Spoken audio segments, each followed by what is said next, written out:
আল্লাহর নবী বলে পৃথিবীতে সবচেয়ে ভালো মানুষ হচ্ছে সেই যে ফকির মিসকিনকে খাওয়াতে পারে। পৃথিবীতে সবচেয়ে ভালো মানুষ হচ্ছে সেই যেই ফকির মিসকিনকে খাওয়াতে পারে। রাসূল সাল্লাল্লাহু আলাইহি সাল্লাম বলেছেন,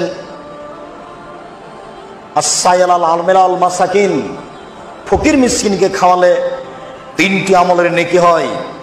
ফকির মিসকিনকে খাওয়ালে 3টি আমলের নেকি হয়।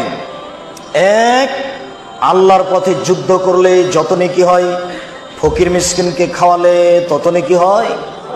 2, নিয়মিত তাহাজ্জুদ পড়লে যত নেকি হয় ফকির মিসকিনকে খাওয়ালে তত নেকি হয়। 3, নিয়মিত নফল রোজা থাকলে যত নেকি হয় ফকির মিসকিনকে খাওয়ালে তত নেকি হয়। এক আমলে 3 আমল, এক আমলে 3 আমল। আমলটা হলো কি বলেন তো দেখি? ফকির মিসকিনকে খাওয়ানো। বাড়ি যাবেন আর বলবেন 1 আমলে 3 আমল, 1 আমলে 3 আমল। 3 আমলের 1 নাম্বার, আল্লাহর পথে যুদ্ধ করলে যত নেকি হয় ফকির মিসকিনকে খাওয়ালে তত নেকি হয়।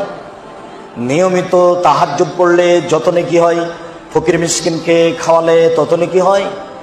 নিয়মিত নফল রোজা সিয়াম থাকলে যত নেকি হয় ফকির মিসকিনকে খাওয়ালে তত নেকি হয়। মনে থাকবে না?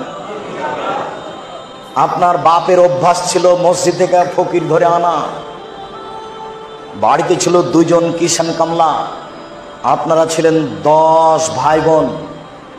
10 ভাই বোন, 2 জন কিষান কামলা 12, 2 জন ফকির 14, বাপ মা 16 জন মানুষের ভাত রান্না করতেন আপনার মা ঢেঁকিতে ধান ভেঙে। কোনোদিন আপনার বাপ মা কোনোদিন ভারী মনে করেনি। আপনার স্ত্রী যেখানে ভাত রান্না করে সেখানে আছে গ্যাসের চুলা, সেখানে আছে ফ্রিজ, সবকিছু রেডি। রাত 10টার সময় গিয়ে বলছেন, খালেদা একটু উঠো, তো একটা মেহমান আছে, একটু উঠো, খানা পানা একটু রেডি করো। হ্যাঁ, তুমি মেহমান নিশ্চয় ঝামেলা পাকাও।